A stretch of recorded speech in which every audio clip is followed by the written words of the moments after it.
First time buyers beware. Why are we saying that? Let's jump straight in with resident Dennis Invest mortgage expert Sarah Grace. How are you, Sarah? Hi, James. Yeah, very good. Thank you. Very good. We've titled this podcast rather scarily, haven't we? But there is something that first time buyers need to know, right? Yes, yes. There is a horrible, potentially stamp duty change on the 1st of April 2025, which comes about from Liz Truss.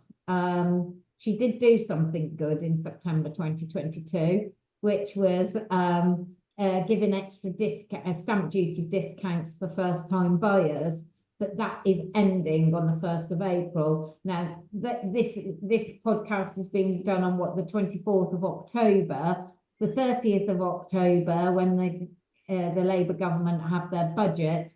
It might change, but as things stand today, there is quite a cliff edge on the 1st of April. I see. Yeah, so it's important to get that little caveat in, right? That Kira Yeah, might switch it around. So we're recording on the 24th, as you say. Going to be yeah, releasing this podcast early November. So this is as things stand. Kira might yeah. switch it up, but there's still going to be a lot of this that it's very unlikely that he's going to change all of this, and some of this will hold true, right? Yeah, like if they do nothing and this change does come into effect on the 1st of April, it will be the first time that there has not been any first time buyer scheme from probably, I think it was about 2012, after credit crunch, when they were trying to get the housing market going again. They introduced the Help to Buy scheme. It'll be the first time that they have got no first time buyer scheme whatsoever. So I think that they will do something, but what that's going to look like, nobody knows. We're going to find out. You know what it might be nice to do? It might be nice to give us a little bit of a lay of the land as to as to how things currently stand whenever it comes to stamp duty, because I know that what we're what we're talking about, what we're referencing in the title of this podcast is stamp duty and how that is expected to change over the next few months. How do things currently stand for first time buyers whenever it comes to stamp duty? What are the tax thresholds and percentages? Okay, yeah. So at the moment, first time buyers have no stamp duty to pay up on purchases up to 425. So 424,999, there is no stamp duty payable at all. Then anything over 425 up to 624,999, you just pay 5%. So in theory, if you purchased at 625 or 624,999, you pay 10k stamp duty. But and that's for completions up to the 31st of March 2025. From the 1st of April, that will increase to 21,250. So it's going to cost you an extra £11,250. And what they're doing is they're removing that 0% up to 425, and they're reducing it down to 300,000, which it was pre-Liz Truss. So you only get the first 0% up to 300,000. So if you're purchasing at 425, at the moment, that's all free. And then from the 1st of April, that's going to be reduced to 300,000. Oh, I see. So the threshold at which you're paying tax is lowered massively, but they're not, as things stand right now, the percentages are still the same. Is that correct? Yeah. Yeah. Yes, the percentages are still the same. It's just that the thresholds that they start have been reduced. So at the moment, anybody, whether you're a first-time buyer, home mover, or anything, at the moment, you have no stamp duty to pay on up to 250,000. From the 1st of April, that's going to be reduced down to 125,000, which is what it used to be. Is there is there a maximum age on the first time buyer benefits that you have there? Can you No, be first-time buyers, as old as you like? you can be a first-time buyer at age 70. I see, understood. What about people who are buying another home?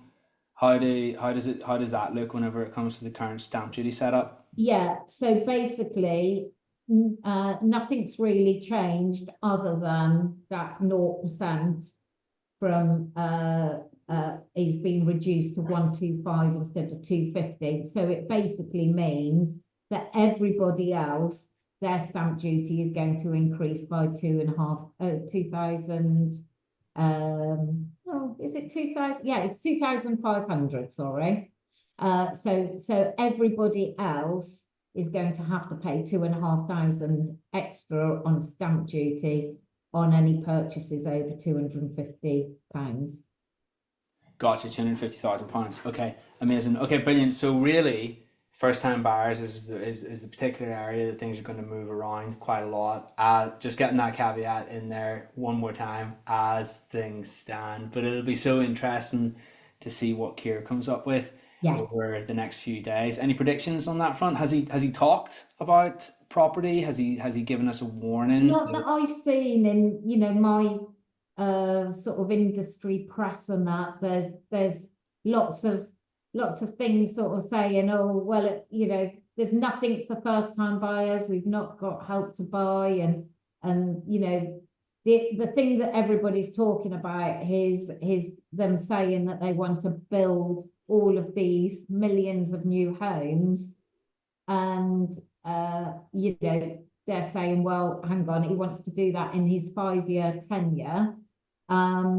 Yet how on, getting the planning, getting developers to, draw plans, getting the planning permission and all of that sort of thing. Realistically, that's going to be losing 1 to 2 years. So they're like, there's no way that he's going to be able to get the houses built within 5 years, but he's sort of pledging. So we'll see. Like, even if all of the planning was done, there isn't the resources, i.e. the builders, to build them. Whether we've got enough bricks, wood, and windows and that to sort of build all of these houses. There's a lot of question marks. Understood. Okay, cool. Well, it's pleasing. It's good, I suppose, from property owners' perspective, people who are in the property's perspective, that he hasn't said that he's necessarily going to touch anything at this stage whenever it comes to the tax side of things. However, there is every chance that he could still do that, even, just because he hasn't said specifically that he's going to go there, it doesn't mean that he won't. Of course. Like obviously, I think that there will be something happening on capital gains tax, won't there? So if people are selling assets like your main residence is capital gains tax free, but any investment properties that you have, if you're going to look to dispose of them, I think there's going to be much higher tax rates on that from what I'm reading, and that I think there's going to be quite a hike in capital gains tax. One thing it is worth mentioning, as you were saying a second ago, if not, as things stand, and if Keir doesn't bring anything new with regards to what we were talking about a second ago to help first-time buyers, it'll be the first time in how many years that there hasn't been some sort of I'm pretty assistance? sure the Help to Buy scheme was launched. It was either sort of 2010, 2012, something like that. So it'll be like at least 12 years since there's been any sort of scheme for or discount for a first-time buyer. So if history's anything to go by, it certainly sounds promising that there's going to be some assistance in that. I would have thought so, because the thing is first-time buyers are having such a hard time, deposits, trying to get the deposits together because prices have gone up so much. We're in higher rates. Okay, they're not as bad as what they were sort of 2 years ago, but they're certainly, if you look at the last sort of 10, 15-year average, they're certainly much higher. So the cost of borrowing is much more. There's not really anything on the good news side for first-time buyers at the moment. They need something to cheer about. Well, you know Yeah. what? Watch this space. And actually, Sarah, this is my formal invitation to you right here, right now. Why don't we go ahead and book in a podcast for immediately after the the budget, or maybe a few days afterwards, so you kind of Yes, get time to process the ramifications of it. Then we can get that yeah. out to the airwaves very soon. In the meantime, sir, if anybody wants to reach out to you off the back of what you said today, how are they best off doing that? We've got our website, Sarah hyphen little minor sign Grace .co.uk, or phone us 0208 633 888.